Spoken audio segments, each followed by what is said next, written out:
Yeah, I guess how do you think Darren has been adjusting to playing more like the traditional True role end. than He's Vanderbilt? been really good.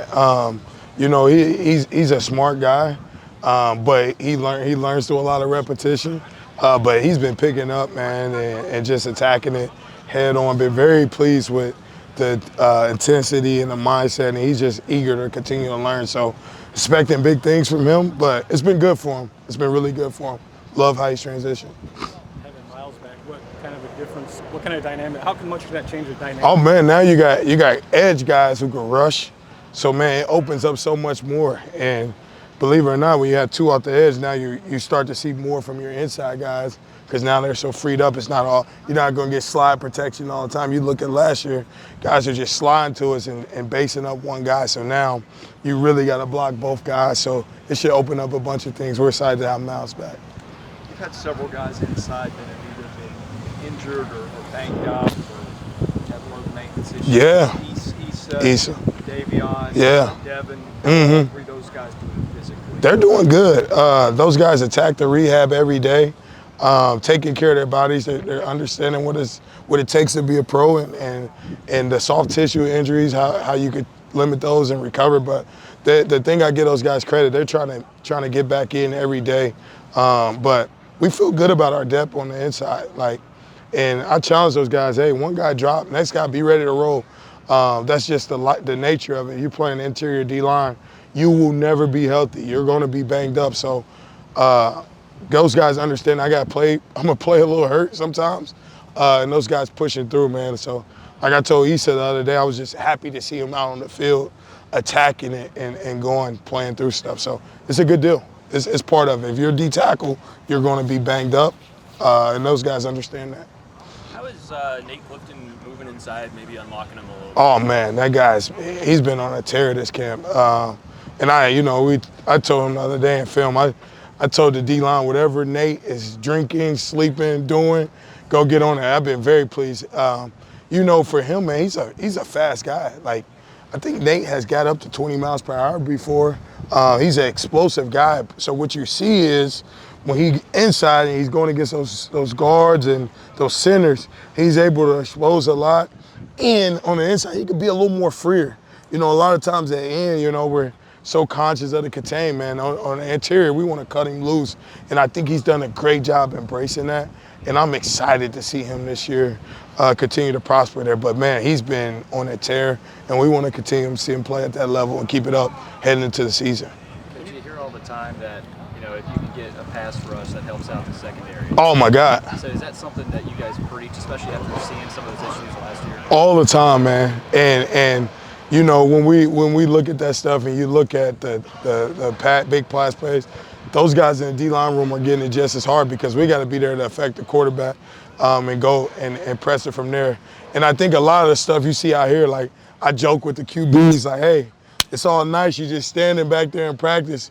Like you don't see these big guys running by you, but that's part of it, keeping them safe. But the rush is going to be able to help out our back end guys. That's what we want to do. We want to take pressures off those secondary because that's a tough, challenging job. So anytime we could generate some rush and not only get sacks, but get our hands in those throwing windows and press the cage where the quarterback can't step up, that's our mindset. How can we collapse it and make it easier for the back end guys? Yeah, you mentioned getting your hands up. Last season, there were more deflections. Oh, yeah. This season that actually were huge. Yeah. I mean, is that an everyday thing? Oh, that's an everyday drill.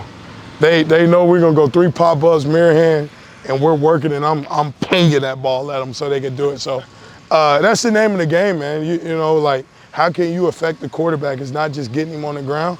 Shoot, you can't even tackle him too much anymore, right? So how can we harass the quarterback, get our hands in those throwing windows, and press the cage, man? And that's celebrated. Like I celebrate those mirror hands and those cage pressures so those guys understand how important that is.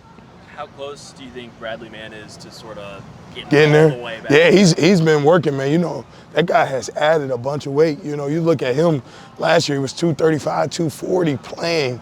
Now he's adjusting. He's learning how to carry the weight and play.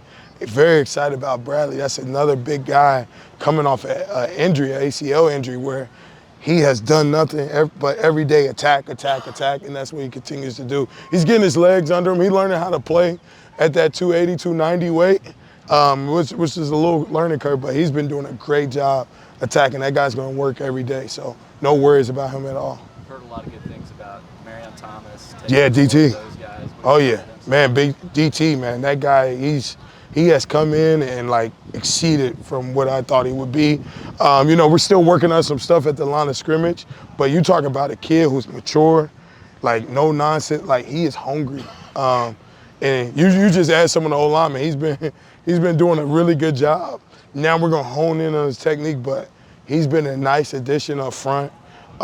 Stout, strong guy, man. So expecting big things from DT, but he's been doing really good. And you know, a lot of that too. You look at his high school program, his family, his mom, dad comes from a great family, and DT does nothing but work every day. So he's been a great addition to the D-line room.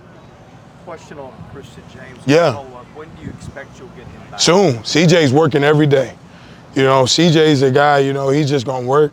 He's just going to keep pressing it. I won't be surprised. I just look up, you see CJ coming out trying to practice. But he's working his rehab. He'll be back very, very soon.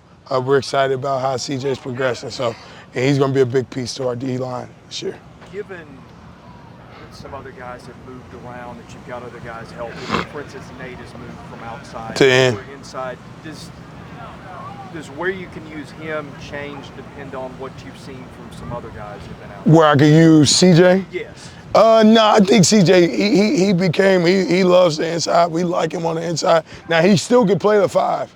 He's still going to be a strong guy out in that 5 technique, but I think he settled in on the inside. That's where we like him. That's where he had his most success moving in from edge to inside last year. So he loves the inside. So we like him on the inside too. So we want to keep him there. It's just more depth. We need to have bodies we could just throw at people left and right. And those guys have to take pride in understanding how that works and goes from there.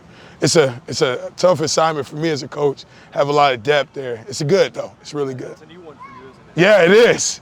It very much is. So I'm excited about that. You know, you got to think and you got to find ways to get these guys good reps so where they can showcase. And then again, a lot of that's going to be the guys in the room understanding how we play together as a unit too.